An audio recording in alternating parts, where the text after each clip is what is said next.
Allez, on vous plonge dans les matériaux des ballons Vista. C'est un gros sujet parce que c'est ce qui nous a vraiment fait tiquer sur les ballons dits classiques, hein, c'est que c'était 100% plastique.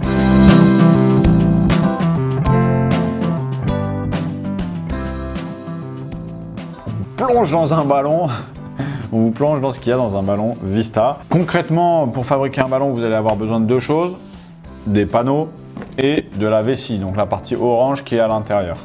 Là, effectivement, il vous manque le fil pour coudre les panneaux et un point de colle pour fixer la vessie à l'intérieur du ballon. Concrètement, les matériaux, c'est les mêmes matériaux qu'il y a sur ces deux panneaux hexagone, pentagone, 20 pentagones et 12 hexagones pour fabriquer un ballon. Même matériaux sur les deux.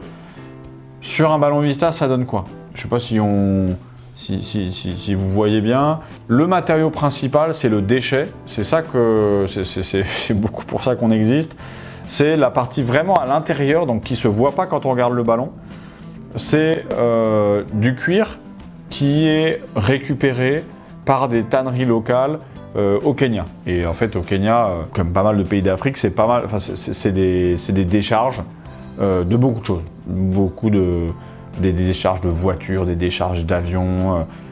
Voilà. Donc ces tanneries, elles sont capables de récupérer du cuir qui n'est utilisé pour personne d'autre, qui est du déchet, qui est de seconde main. Ensuite, ils ont tout un système de tri pour que dans les ballons, on mette du cuir qui a la même épaisseur, qui a la même résistance, parce qu'on ne peut pas évidemment mettre un cuir de 2 mm, à côté mettre un cuir de 1 mm 5, ça fait des ballons qui sont plus ronds à la fin. Donc il y a toute une phase de tri. Le cuir, même s'il est en fin de vie, même s'il est en déchet, ça reste un matériau vivant qui peut changer de forme, se contracter ou le contraire.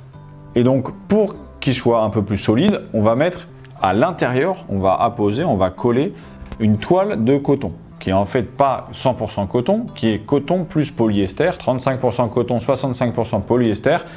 Ça va permettre vraiment que le cuir garde sa forme initiale. À l'extérieur, on va apposer, donc c'est tout ce que vous voyez, le blanc, le noir, le rouge. On va rajouter une mini couche de plastique qui fait 0,3 mm, donc c'est vraiment petit, mais c'est une couche qui permet d'imperméabiliser le cuir et de mettre de l'encre dessus. Concrètement, sur le cuir, on ne pourrait pas mettre directement les couleurs, on ne pourrait pas mettre directement l'encre qu'il y a sur les ballons. Donc voilà, on appose une couche très fine de plastique. De plus, le plastique qui permet d'imperméabiliser le ballon. Parce que le problème des ballons en cuir de l'époque, des années 70, même avant, c'est que tu commençais un match avec un ballon à 450 grammes et tu terminais le match, le ballon il en faisait 550. Parce que le cuir avait pris l'eau. Et donc pour faire des coups de tête ou pour mettre des shoots à 200 km/h, c'était plus compliqué, quoi. Donc on rajoute cette petite partie plastique qui, encore une fois, est toute fine mais a vraiment son importance. Soit dit en passant, grâce à cette fine couche de plastique, on a passé les tests Décathlon d'imperméabilité à l'eau. Un ballon, il ne doit pas prendre plus de 15% de son poids en eau. Et pour terminer, évidemment, avec tout ça, quand on a cousu tout ça, il y a encore plein de petits trous, voilà. C'est pas perméable, donc on rajoute la vessie. Et c'est en fait la vessie qu'on vient gonfler dans le ballon. Bon, ça, la vessie, c'est plastique. Ça, aujourd'hui, on cherche des alternatives, mais vraiment, on ne trouve pas. Voilà, donc aujourd'hui, concrètement, on a des matériaux où il y a 50% du poids du ballon, c'est le déchet, c'est le cuir qui est récupéré. Et 50%, c'est différents plastiques, la couche extérieure, la toile de coton avec le 65% polyester, la vessie qui est constituée de plastique. Et si on rentre même dans le détail, en fait, sur la vessie, voilà, c'est vraiment dans le détail, mais sur la vessie, en fait, il y a un petit point comme ça, qui est la valve, et là, il y a d'autres plastiques qui sont un peu plus durs que la vessie en elle-même. C'est pour pouvoir insérer l'aiguille qui va nous permettre de gonfler le ballon. Franchement, plus transparent sur quels sont les matériaux, je connais pas. Si vous savez, je suis curieux. Nous, de toute façon, on est très curieux de savoir ce qu'il y a dans les ballons. On a beaucoup cherché. Donc, voilà. Encore une fois, si cette vidéo vous intéresse, vous a intéressé, merci beaucoup. Merci du soutien. Ouais, voilà. Écoutez, merci beaucoup pour votre écoute. J'espère que cette vidéo vous a plu.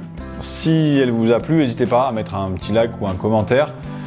Il paraît que ça aide l'algorithme. Si vous n'êtes pas à l'aise pour mettre un like ou un commentaire, il n'y a pas de problème.